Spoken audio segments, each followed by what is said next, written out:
hunar haqida ham ozgina aytib o'tamiz. Umar ibn Xattob roziyallohu anhu aytadi: "Inni ara ar-rajula la amala lahu fayasqutu min ayni va qimatu kulli imri'in ma yuhsinuhu."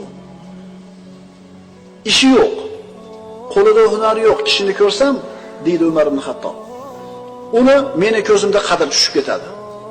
Har bir kishining qadr qiymati uni qiladigan kasbidagi mohirligida.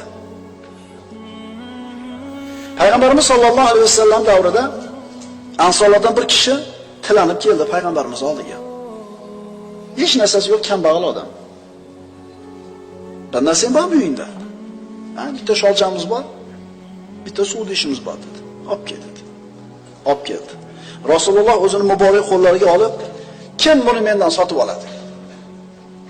Bir kishi, "Men 1 dirham beraman ya Rasululloh." "Kim ko'proq beradi?" deb 2 yoki 3 marta takrorladi. Shunda bir kishi, "Men 2 dirhamga sotib olaman" dedi. Rasululloh mana shu 2 narsani berib 2 dirhamini oldi. Boyagi